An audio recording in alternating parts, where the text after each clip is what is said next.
বিসমিল্লাহির রহমানির রহিম। আউযু বিল্লাহি মিনাশ শাইতানির রাজিম। বিসমিল্লাহির রহমানির রহিম। আমি এখন একটা বিষয় আলাপ করব,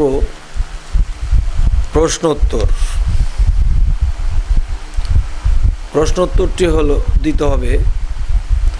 প্রশ্ন রেখেছেন যিনি,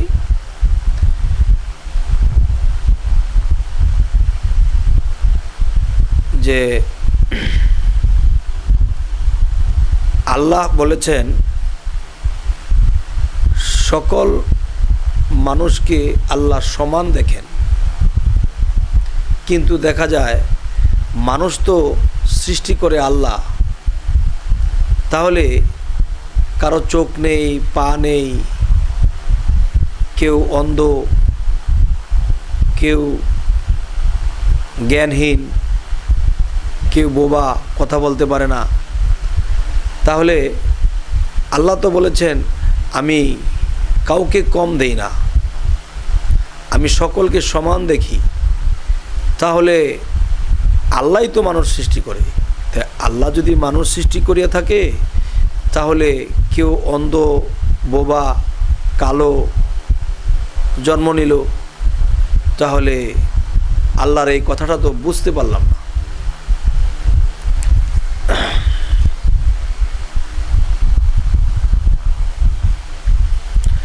দেখুন, আল্লাহ যা কিছু করে তা ভালোর জন্যই করে। এই কথা যদি আপনাদেরকে বলি যে আল্লাহ যা কিছু করে তা ভালোর জন্য করে, এই কথাটা হয়তো মানার যোগ্য হয় না। যে আল্লাহ তো সেই কথা বলছে যে আল্লাহ সকলকে সমান দেখেন, তাহলে এখানে কেন তার একটা বাচ্চা জন্ম নিল, চোখে দেখে না, পা নেই, হাত নেই, এখন এর ফায়সালা কি? তখন আমি আবারও বলবো যে আল্লাহ যা কিছু করে ভালোর জন্য করে। যেমন আপনাদের কাছে যিনি আমাকে প্রশ্ন করলেন, আমি তার কাছে জানতে চাই যে এই যে একটা ঘটনা দিয়ে আপনার কথার ফায়সালা দেব, কিন্তু এই ঘটনাটি কোন নবীর এটা আপনারা বলবেন, এবং যিনি প্রশ্ন উত্তর চাইলেন।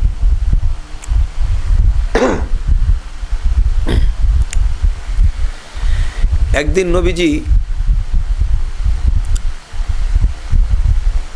একজন নবী যখন একটা খাল বা পুকুর বা নদীর ধারে দিয়ে আসতেছিল, তখন দেখতেছে অনেকগুলো ছেলে যেগুলো একটা ভল জাতীয় জিনিস নিয়ে, একটা ছেলে আরেকটা ছেলের কাছে দেয়, আরেকটা ছেলে আরেকটা ছেলের কাছে দেয়, ঠিক এমন করে খেলাধুলা করতে করতে একটা সময় দেখা যায়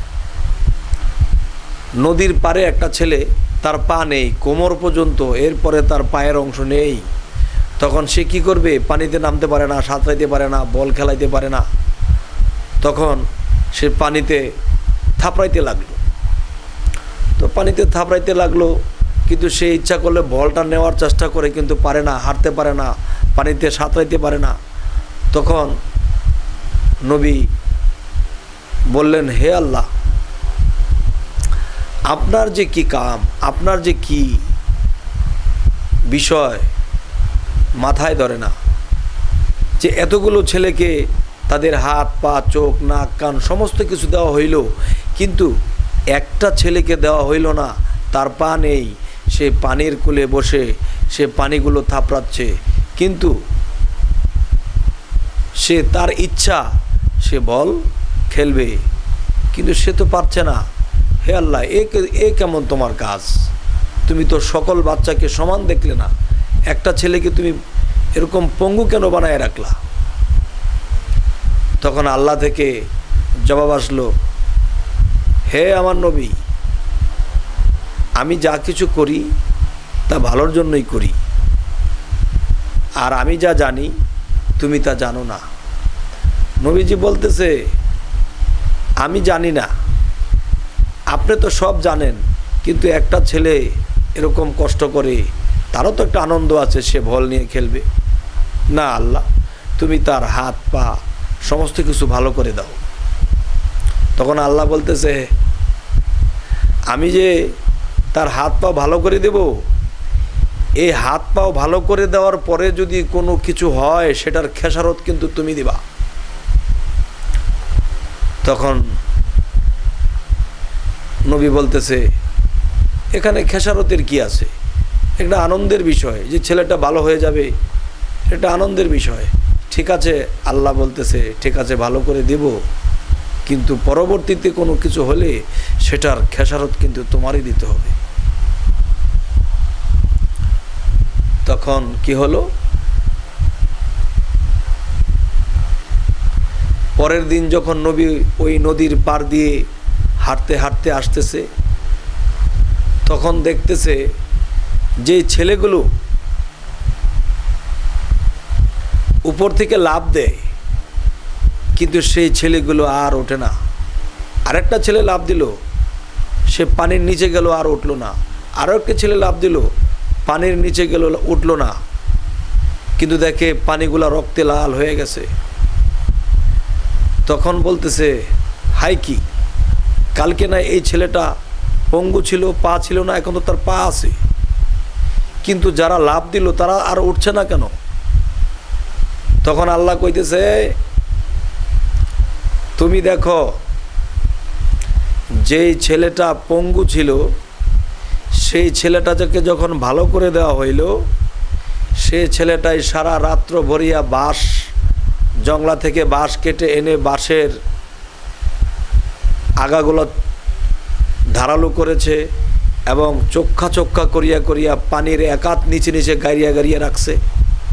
তখন সেই বাচ্চাগুলো যখন লাফ দিছে পরের দিন, তখন এই বাঁশের মধ্যে গাড়িয়া সমস্ত ছেলেগুলো মারা গেছে।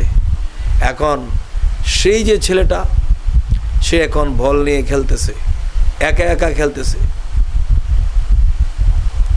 তাহলে তুমি যে ছেলেটাকে ভালো করতে বলছিলা, আজ দেখো কতগুলো ছেলে মারা গেছে। তখন নবী আল্লাহর কাছে বলতেছে, আল্লাহ তুমি যা করো তা ভালোর জন্যই করো, আজ আমি বুঝি নাই, আমায় তুমি ক্ষমা করো, তুমি মৃত ছেলেদেরকে জীবিত করে দাও, আর যে যেমন ছিল তেমনই করে দাও।